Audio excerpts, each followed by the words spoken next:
Hola, bienvenidos al programa de desarrollo ministerial de Bright Hope y Campamento Educativo Senda Alta. Nos volvemos a encontrar en este segundo tema del módulo 1. Mi nombre es Sergio Saavedra, como ustedes ya saben, y los voy a guiar a través de esta presentación. Acompáñenme, por favor.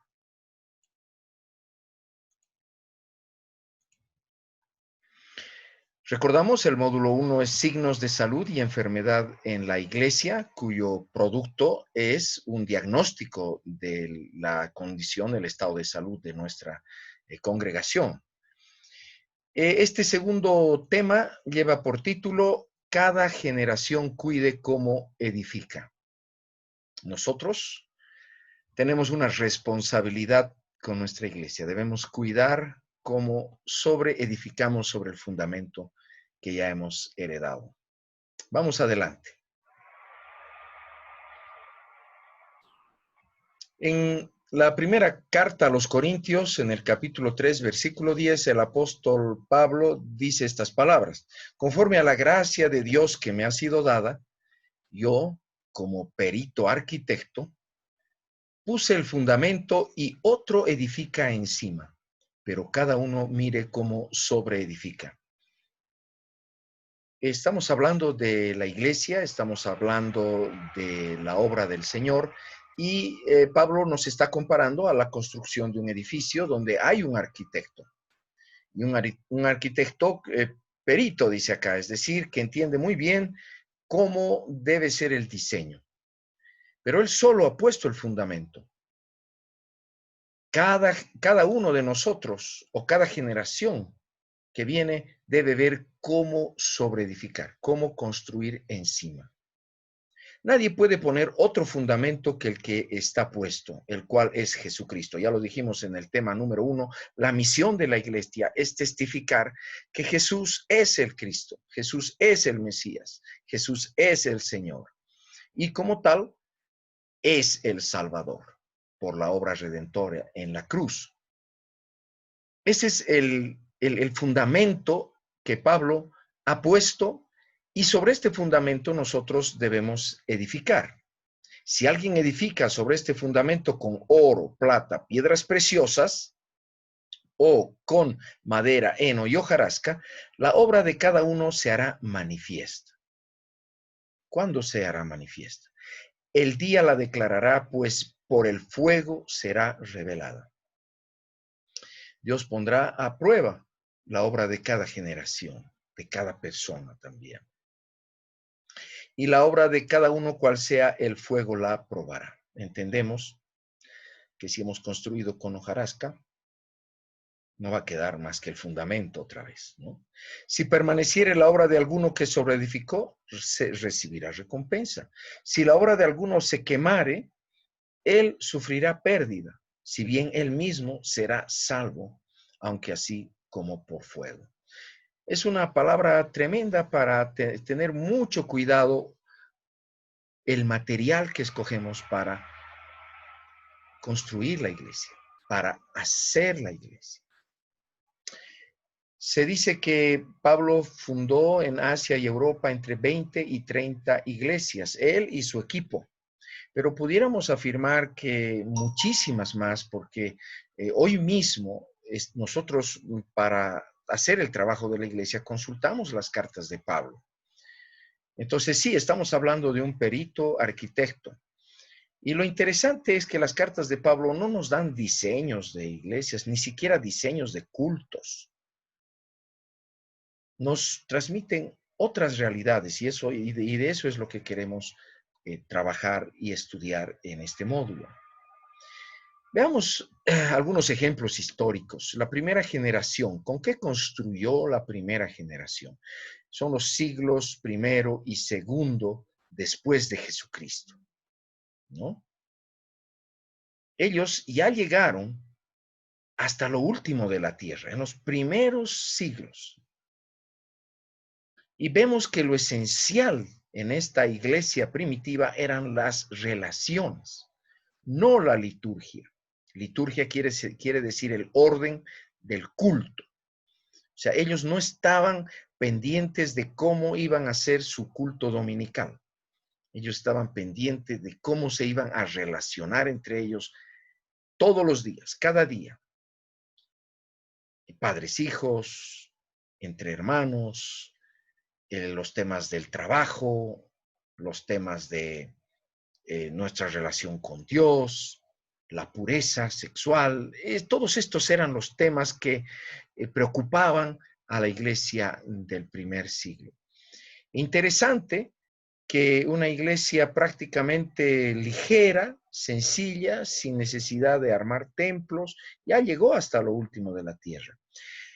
Fíjese, hay una carta a los romanos. Se puede pensar que Roma en estos tiempos ya era lo último de la tierra en relación a Jerusalén.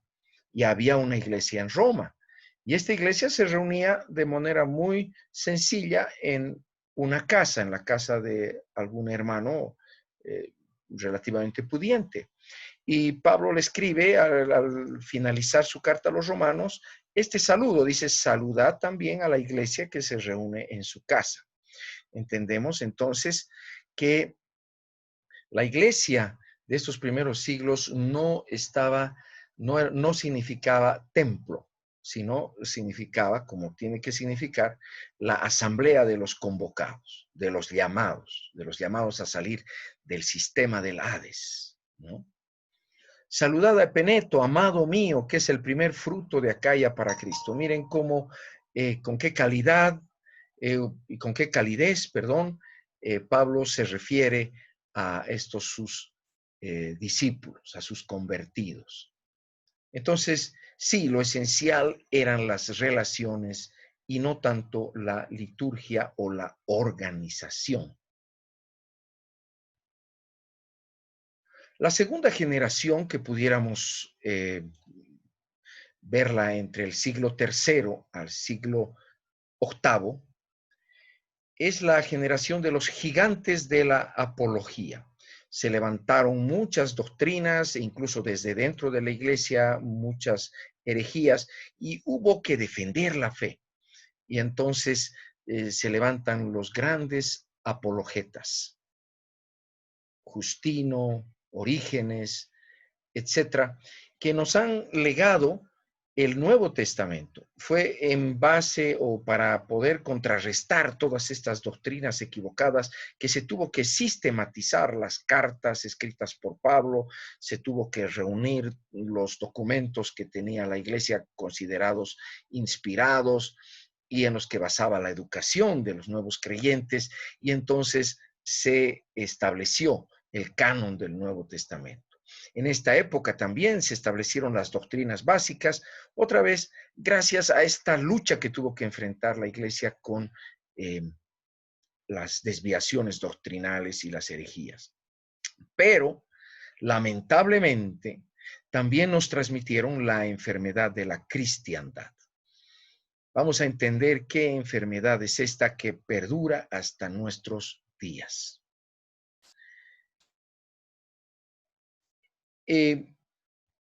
Primero vayamos a lo positivo. La iglesia buscó formas de ir en misión en medio de hostilidad. Estos siglos también se caracterizaron por un ambiente relativamente complicado para la iglesia. Había persecuciones, no era fácil ser cristiano. El Señor ya lo advirtió en Mateo 23:34, dice, por tanto yo os envío profetas, sabios, escribas, de ellos a unos mataréis, crucificaréis, a otros azotaréis en vuestras sinagogas, perseguiréis de ciudad en ciudad. Ya estaba advertida que la obra no iba a ser sencilla para la iglesia. Aquí tenemos algunas ilustraciones interesantes. No sé si ustedes escucharon de los ermitaños, por ejemplo, personas que se alejaban de la ciudad, se iban a cuevas o se iban al desierto y ahí vivían de manera muy, muy sencilla, estudiando las escrituras y también predicando, porque había gente que se acercaba a estos ermitaños huyendo de toda la perdición que había en las ciudades y buscaban el consejo, buscaban la enseñanza de estos ermitaños. O los anacoretas, por ejemplo. Los anacoretas eran personas que idearon la manera de predicar a Jesucristo, ser testigos de Cristo, subiéndose a unos pilares, como vemos en el gráfico, y predicando día y noche, y no bajaban de allí. Entonces la gente obviamente se reunía alrededor y les alcanzaban alimento, etcétera. Pero era una manera que ellos tenían para testificar de Cristo. Vemos que han sido muy creativos, la iglesia ha sido muy creativa, buscando los mejores materiales, ¿no? El oro, la piedra preciosa. Aún los monjes y monasterios, podríamos decir que han sido iniciativas muy interesantes, porque ellos también se aislaron, eh, pero con ellos llevaron mucho del material de la cultura y lo reescribían, trabajaban, y estos monasterios con el tiempo se convirtieron en universidades, se convirtieron en hospitales, se convirtieron en el germen de toda la cultura occidental, con cosas muy positivas, testificando obviamente de Jesucristo, ¿no? Entonces, vemos aquí algunos ejemplos interesantes de cómo estas generaciones buscaron edificar con lo mejor. Pero ahora entendamos qué fue la cristiandad. La cristiandad de principios del siglo IV en adelante. El busto que tenemos ahí es de Constantino I el Grande. Esos son los años en los que él vivió. Un general romano que llegó a ser César, llegó a ser emperador de Roma, y en una situación muy particular, en una guerra muy decisiva, él tuvo una visión de una cruz sobre el sol, y un letrero que decía: en este signo vencerás. Y entonces él buscó de quién era el símbolo, la cruz, y encontró que era de los cristianos, y entonces hizo del cristianismo la religión oficial de su imperio. Entonces la cristiandad es precisamente esto: cuando el poder político adopta al cristianismo como una religión oficial. Y esto ha durado hasta prácticamente nuestros días. Ahí está otra vez Constantino. Lo positivo de Constantino es que detuvo la persecución a los cristianos. Hasta ese entonces la persecución era insoportable. Uno tras otro, los emperadores romanos eran muy crueles y sanguinarios. Entonces él, después de esta visión y después de esta convicción, detuvo la persecución. Asumió el cristianismo como religión oficial del imperio. Lo negativo de esta situación es precisamente el que relativizamos nuestra conciencia de reino.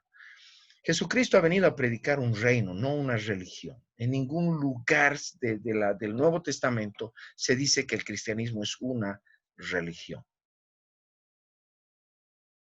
El único pasaje que yo tengo memoria es el de Santiago, que dice: la religión pura y sin mancha es visitar a las viudas y a los huérfanos en sus tribulaciones.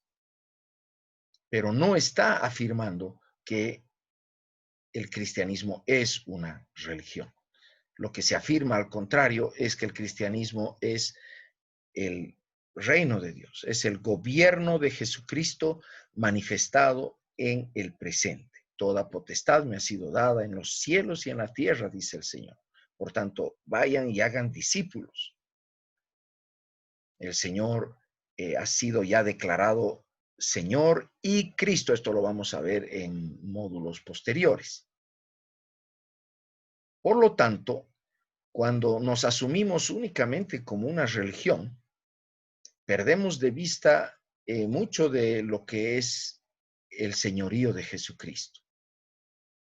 Y quizás enfatizamos o sobreenfatizamos la salvación como la oferta de nuestra religión cristiana al mundo.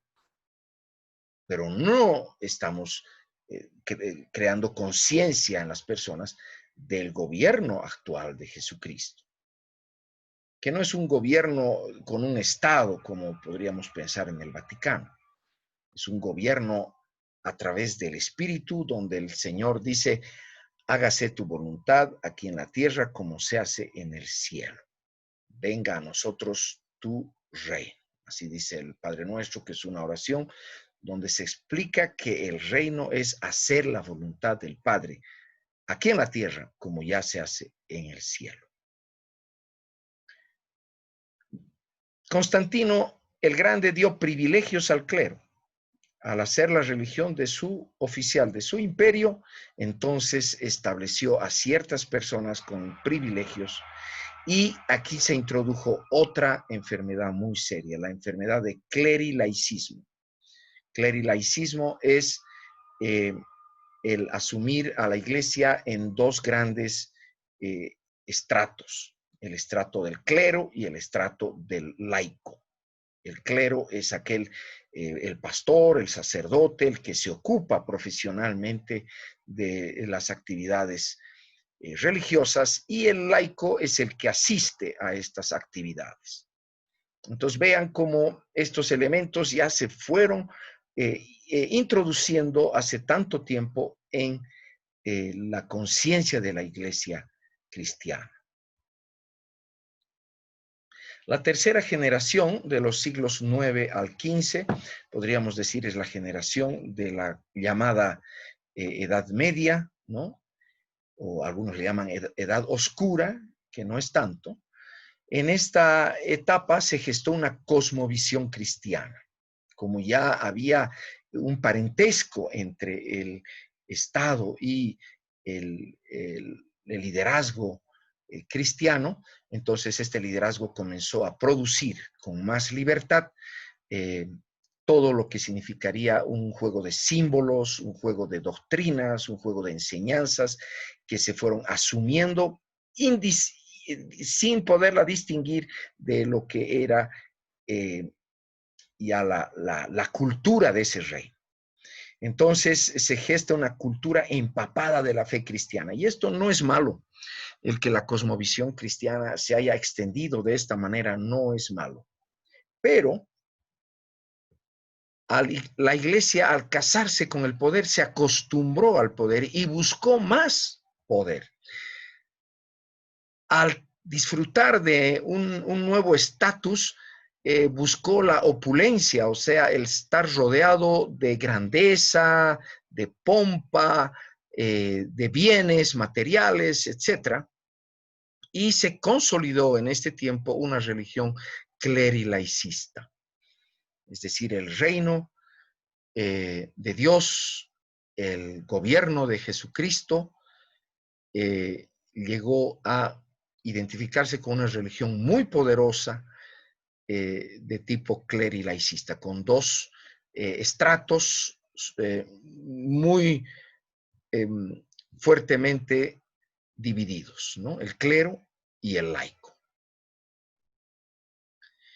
Y entonces llegaron la enfermedad del poder y la grandeza. Esto se manifestó en la búsqueda de grandiosos templos. Aquí tenemos, por ejemplo, una imagen del internet de lo que se estima que es la casa del obispo Edir Macedo, de la organización Pare de Sufrir, que es una, también es una muestra de qué pasa cuando el clero siente que debe tener muchos privilegios materiales. Y también la triste historia de la Inquisición, ¿ya? Que nosotros la consideramos una muestra de lo que es la apostasía de la iglesia, cuando la iglesia usa los instrumentos del poder político para imponer la fe o para perseguir a sus enemigos. Todas estas cosas son enfermedades de la iglesia y que surgieron de alguna manera en esta época de la tercera generación. La pregunta que nos queda es ¿cómo recuperar la salud? El Señor Jesucristo lo ha hecho, no ha abandonado a su iglesia. Y hay algunas claves que vamos a empezar a conocer desde el siguiente tema de cómo mantener la vitalidad en nuestra iglesia. Con esto hemos terminado.